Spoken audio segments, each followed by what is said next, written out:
Welcome to There Is No Fiction, and today we're going to talk about Great Expectations. This is a Charles Dickens book, and we're going to reference the 1946 Great Expectations movie. It featured John Mills, who's Haley Mills' father, as the star, Pip, and very young Alec Guinness as his best friend, Herbert Pocket. This is a very in-depth character study of how all the pieces come together to give Pip the best life ever. And the story begins, he's a young man, he's lost both his parents.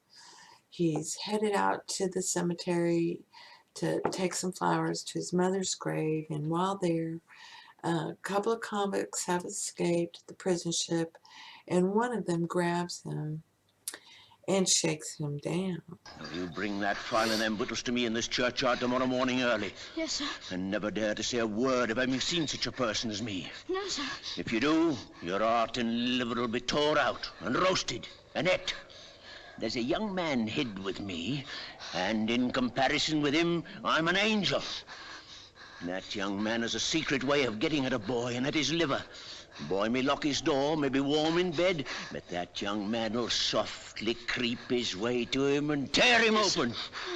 Say heaven strike you dead if you don't. Heaven strike me dead if I don't.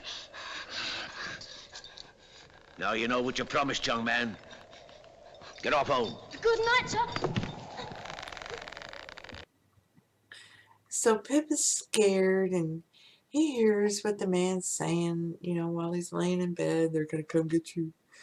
So he goes and gets a pie that his sister has made and a bottle of brandy. And while his sister doesn't seem to be very nice, she does love him.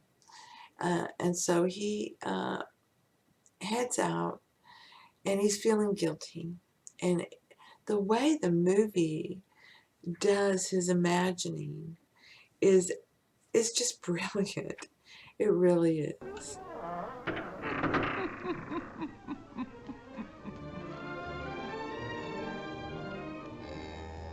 boy with somebody else's brandy. With somebody else's pile. Somebody else's pork pie. Stop him! Hello, young thief. I couldn't help it, sir.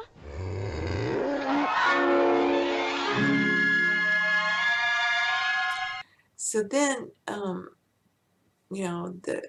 the convict has eaten, he's gone his brandy, his file in the file, and Pip's gone off. And now, and throughout the exchange, he is very courteous to the convict and tries to help him, and he just sees a man who needs help. And so, yes, the man scared him, but he doesn't really do it out of fear. Yes, he brought the food and drink out of fear, but he really connects with this man and treats him very nicely.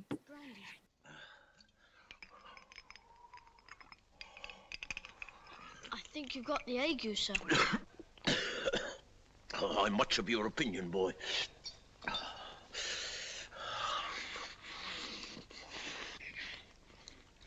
I'm glad you enjoy it. I said I'm glad you enjoy it.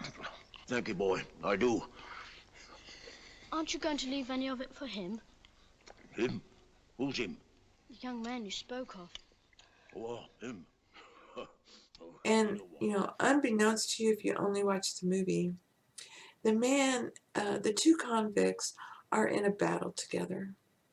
And it's about the man he's fighting broke the heart of one of our main characters.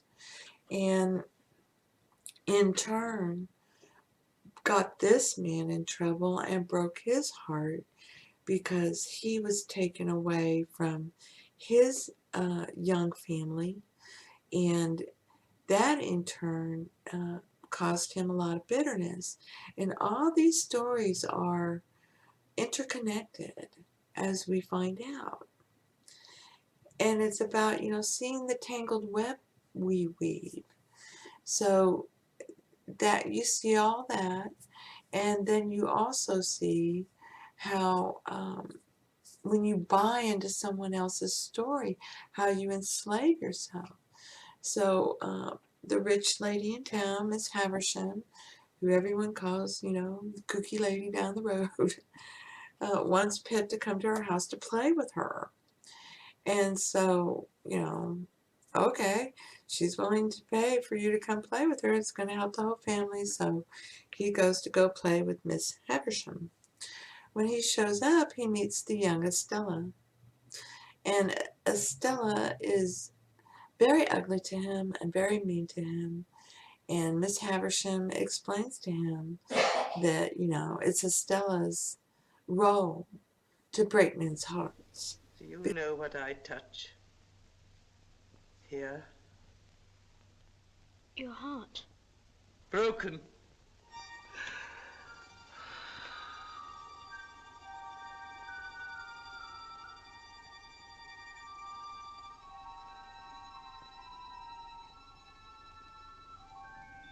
I sometimes have sick fancies.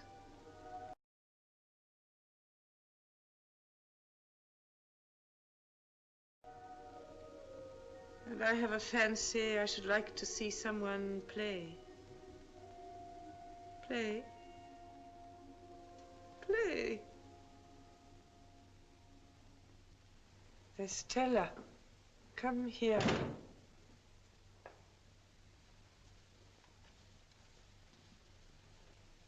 Your own, one day, my dear.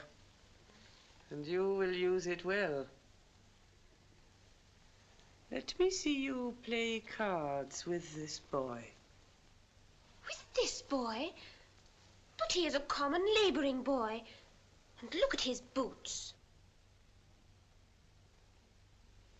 Well, you can break his heart. Because a man broke Miss Haversham's heart, and she tells the story of how she was left on her wedding day.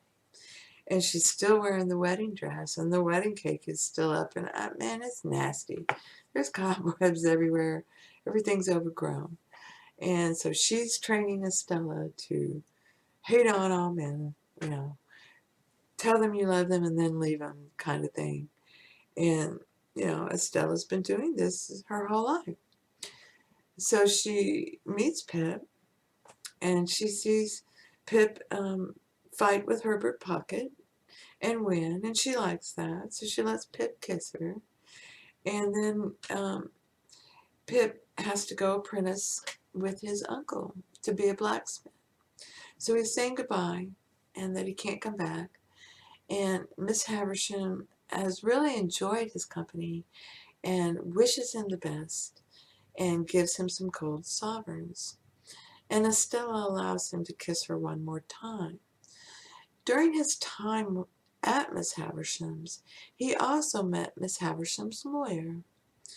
And this comes to play a major role in the story.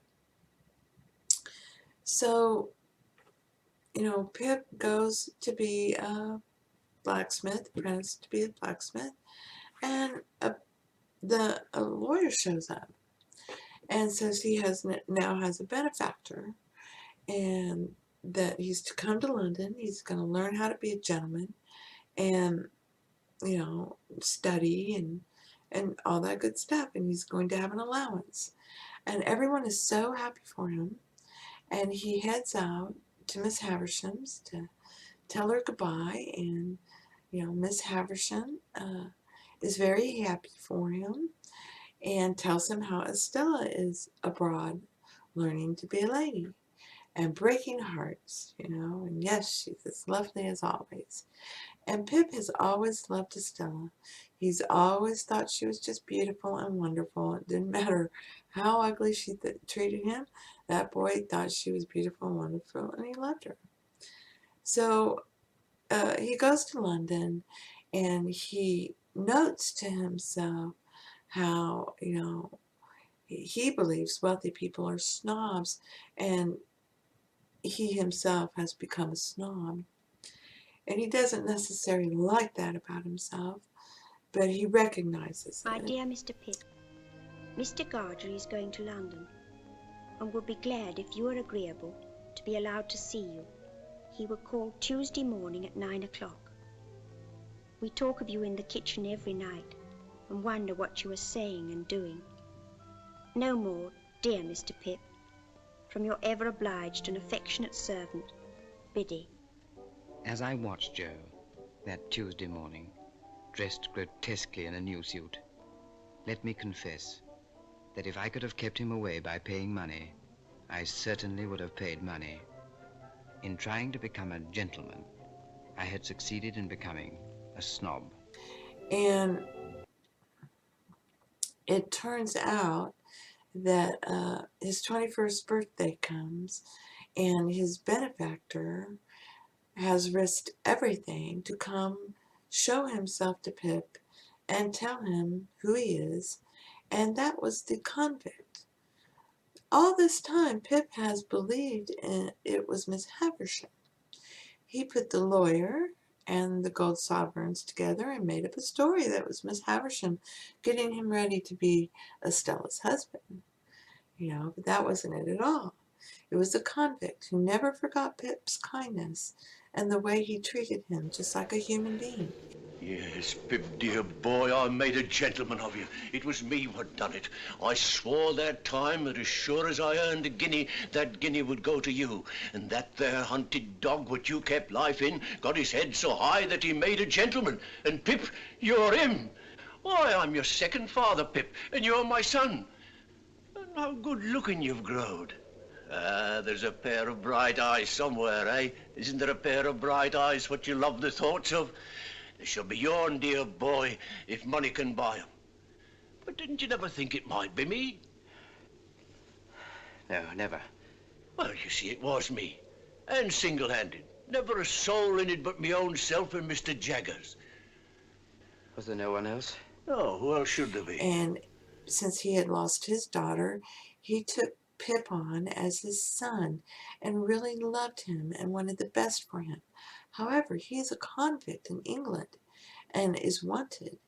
And the man that he had been tussling with in the past has discovered that he has come to England and has been following him. Pip learns this and wants to save him and help him get out of England. And as a result, during all this time, he has tried to win Estella's love, and Estella's made it very clear to him, I do love you. That's why I don't treat you like I treat the others. I'm breaking their hearts. I'm never going to do that to you, Pip. But at the same time, she's cut herself off from his love. She can't accept his love. She's playing Miss Havisham's story. How can you fling yourself at such a man? Should I rather fling myself at you, Pip, who would sense at once that I bring nothing to you? But you cannot love him, Estella. What have I always told you? Do you still think, in spite of it, that I don't mean what I say?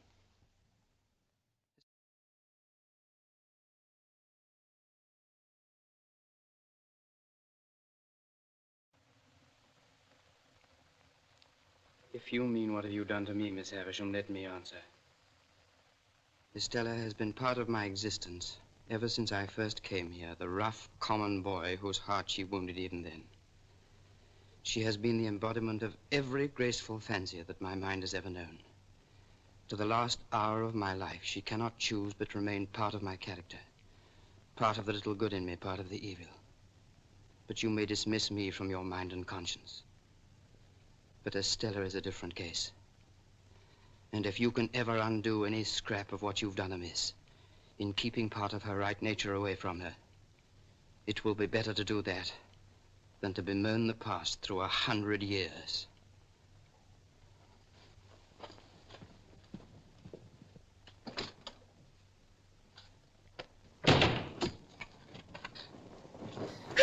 goes to the lawyer, and the lawyer tells him that, he had an opportunity when this convict was sent away to save one little girl, and he sent this little girl to Miss Havisham because he felt like it was the lesser of two evils to take her out of the poverty and despair of London and being a convict's daughter, which would surely just end in her being hung on the gallows, than to be Miss Havisham's daughter, And Pip understands. He sees both sides of the coin.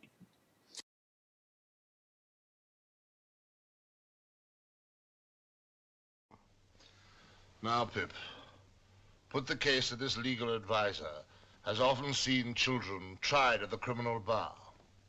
Put the case that he has known them to be habitually imprisoned, whipped, neglected, cast out, qualified in all ways for the hangman, and growing up to be hanged. Put the case that here was one pretty little child out of the heap that could be saved. Put that last case to yourself very carefully, Pip. I do, Mr. Jaggers. Did he do right? He did right. Good. The convict is dying, and he's in the jail, and Pip is there for him, and he learns about, how much he loved him and believed in him. And he passes. I have something to tell you. Can you understand what I say?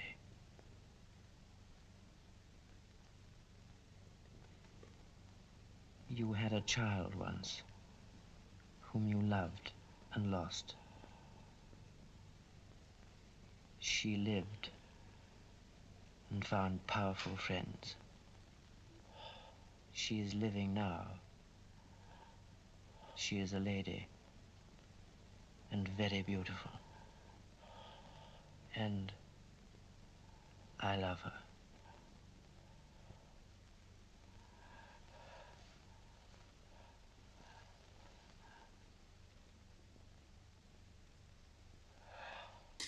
So, as his father passes and Pip leaves the jail, he becomes ill.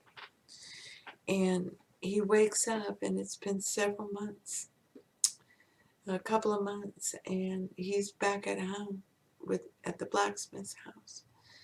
And he gets up and he goes to Miss Havisham's and discovers Estella there. And Estella's fiance dumped her when he found out that she was the heiress to this fortune from an ex-convict. Now, he didn't like that. And so she's now living Miss Havisham's life. He dumped her just like Miss Havisham's dude dumped her, and as she sits down in the chair in the movie, it's so kind of freaky, you can see she's becoming Miss Havisham. And Pip loses it. He loses it. And he says, you don't have to live like this. She's dead. She's gone. She was wrong. It's time to live life. And he starts ripping down the curtains and the shutters and letting the light in. He goes, look at this place. Look, it's falling apart. You don't have to live like she told you to. You can come with me. I love you. I've always loved you. You're the best. And she's like, I'm scared. And he's like, don't be afraid. Come on. And yep, she chooses to go with me.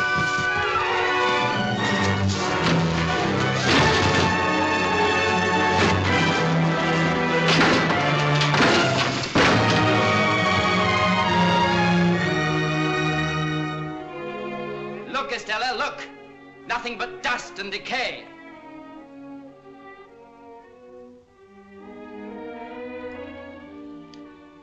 I've never ceased to love you, even when there seemed no hope for my love. You're part of my existence, part of myself. Estella, come with me, out into the sunlight. Look at me. Pip, I'm afraid. Look at me.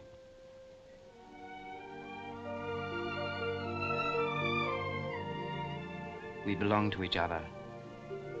Let's start again. Together. She becomes in a new state of consciousness. She breaks away from her jailer, Miss Havisham, and now she and Pip are off to live life. It's a great story. It's one of his more complicated stories because there's so many, stories being woven in and out and in and out, and it's just really a wonderful story. I hope you'll try to watch the 1946 version. It's really good, and you'll fall in love with Alec Guinness for sure, if not John Mills. So I hope this helps. Blessings to you, and thank you. Thank you for being you.